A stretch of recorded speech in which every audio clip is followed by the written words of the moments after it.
Alrighty, without further ado, John Michael, do you want to bring out tonight's first act? Yes. Alrighty, John, tell them who it is. My father. Yeah, you want to go get him? Let's get him. Put your hands together for Johnny Midas.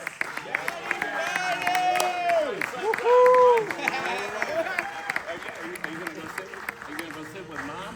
Oh, you're out of here. Well, hey, you guys. That's my son, John Michael, who is one of the residents here. Teri Campus of Life. You let him out for good behavior. I got here about 13 months ago. That's how long he's been here. And my ex-wife, Karen, who's here, who's a great person, and she's the one that found this place. We've had a special needs kid for 25 years. And what happens in this situation is, as you get older, you can't quite provide enough entertainment and camaraderie.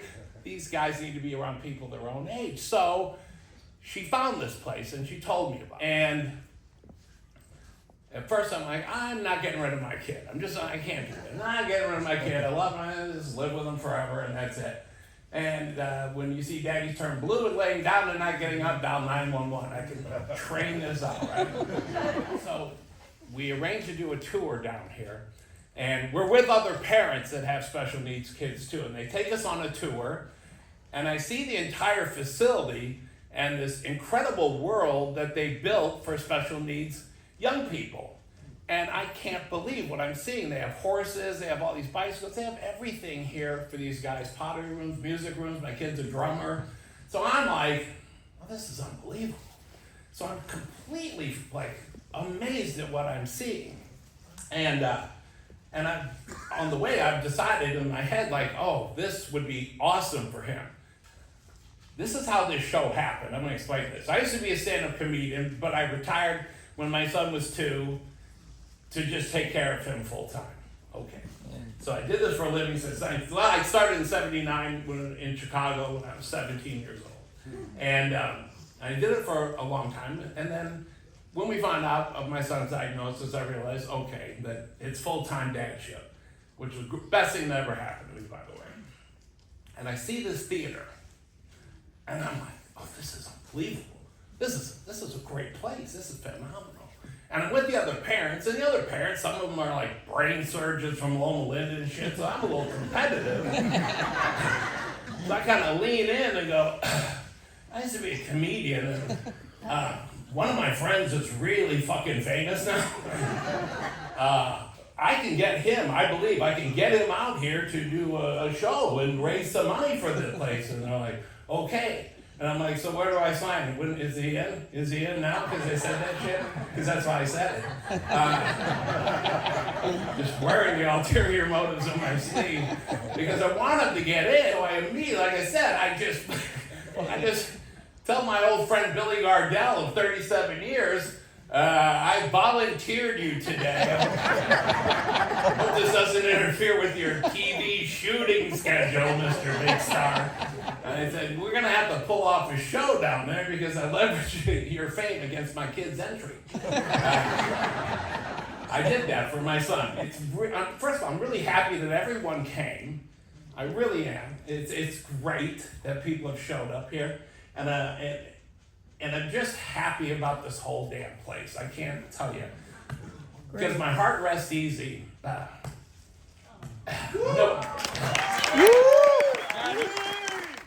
Anyway.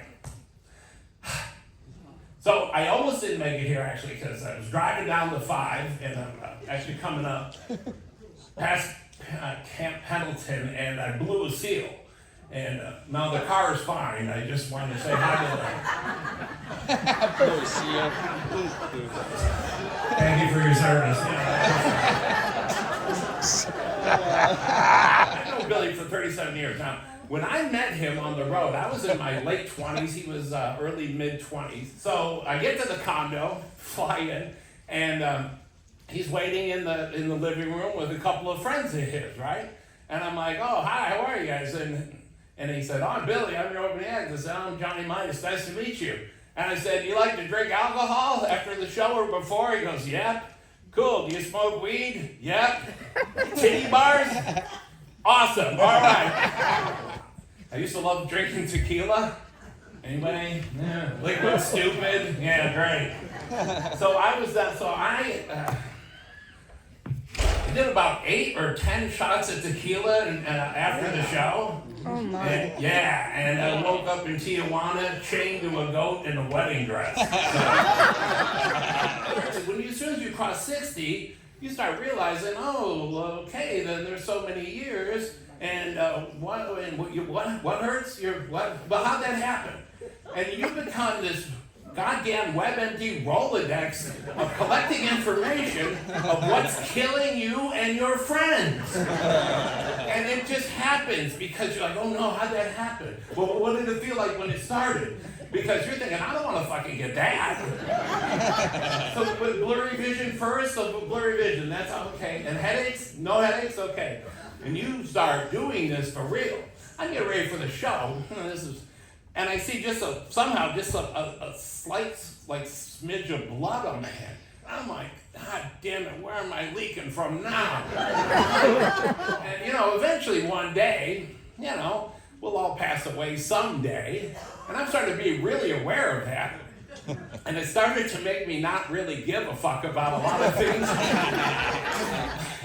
Women's mind work a little bit differently. There's some level of overthinking that ends up making them get me off the couch for something that's going through their fucking head that I really can't, I'm like, wow, what is that?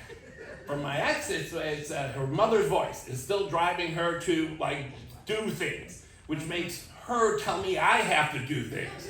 When I already did all the shit I was supposed to do. And then because this poison is going through her brain, she feels like she has to make me do shit. I couldn't take that anymore, I think I'm one of God's favorites. I may be delusional as all hell, but I really believe I'm going. I think he likes me the way I am. I think he created me for whatever purpose to be the way I am. Go down there, shine brightly, do your shit, say your shit, have fun. So I don't want to go alone, just in case. So I want to do a heaven plus one is how I'm leaning into this. Get up there and hoping he's like, hey, G, what's up, big dog? Yeah. You remember this crazy bitch I used to run with back in the day? Found her along. She's my plus one. That's cool, right? No, I didn't kill her to get her here. She's crazy. She did it to herself. Live out in the desert on Palm Springs. It's quite hot out there. But I got that. Oh, thank you. My balls are still sticking to my legs. Uh-oh. Sorry, kid. That's my old manager's family, and that's his grandson. Oh, that's fucking old. My former manager, Matt McFarlane, who's from Vista, he did a lot of running around to get this thing pulled off. And he's like, it's just a great guy. One of the smartest, one of the best idea guys you're ever going to meet. It's like, if you talk to him, he told me he tried to convince me, this is 30 years ago, about all the electronic shit that was going to come and how we'd be able to order shit and do all that. And I just thought he was fucking crazy. I just thought, okay, all right, dude, yeah, Everything he talked about is now happening in our everyday world. Right. Yeah, I know, and it's like, I just thought, he's always been a little eccentric, And then I find out, oh shit, he reads a lot of books. So I'm on Viagra now. Not for sex. From my chiropractor, he thought it would help my posture and stuff.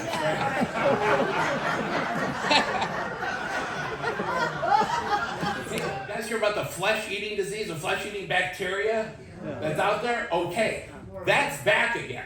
Because it can eat an inch of flesh every hour on the hour.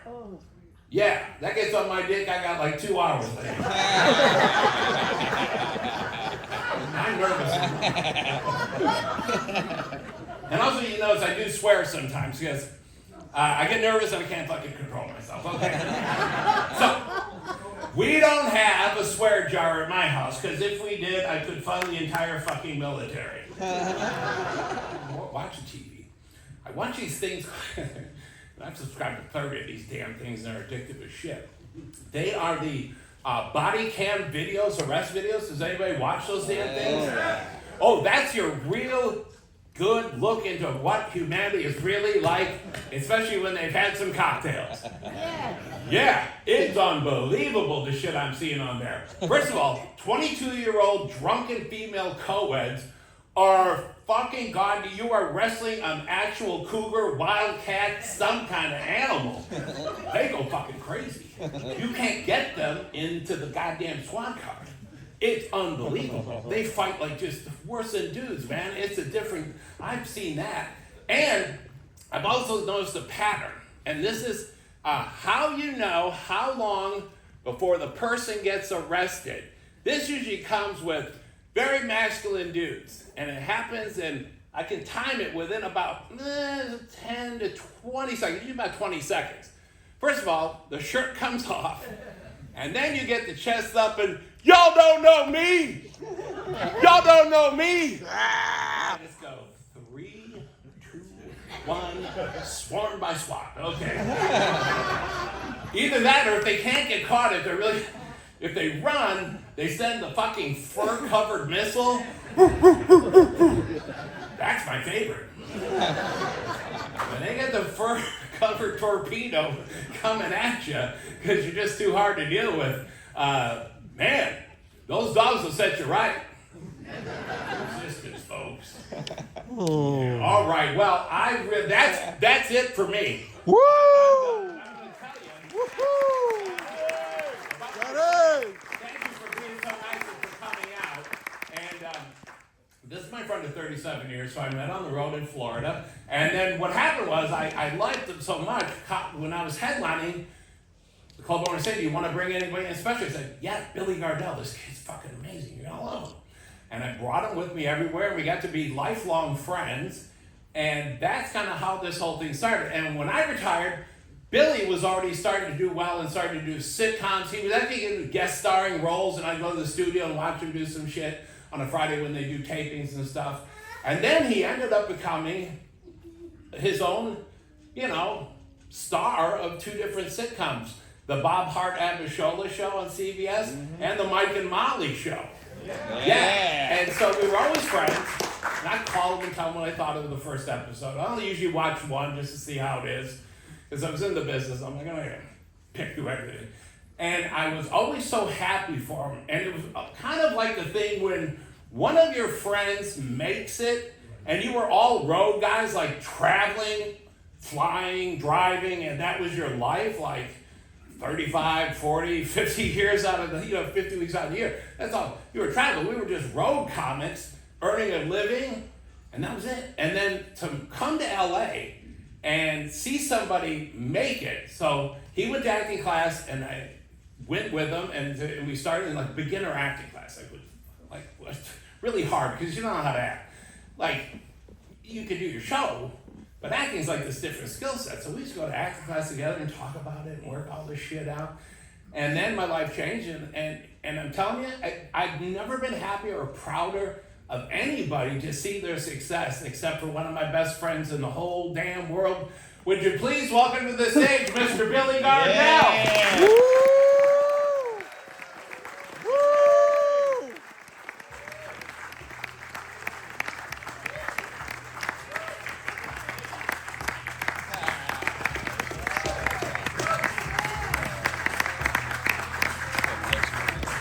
I've never met that man. How about it for my buddy John Midas? Johnny Midas! And John Michael, great job up here, buddy. Great job up here. Woo! John Michael! I am his godfather. Shut up. Get in the back. The time's over. Jesus Christ, he opens the fridge, he'll do 15 minutes. He sees the light from the fridge, shut up. Thank you for coming here for such a good cause. I'm grateful to be here and grateful to be asked to come help out in a little small way. So thank you for your support. We really do appreciate it. All the money's going to go to the things for the schools. So thank you so much from the bottom of my heart. Let's start with a thank you. If you watched any of my little shows on TV, from the bottom of my heart, thank you very, very much. You are the reason my kid is straight PPs in college. So thank you.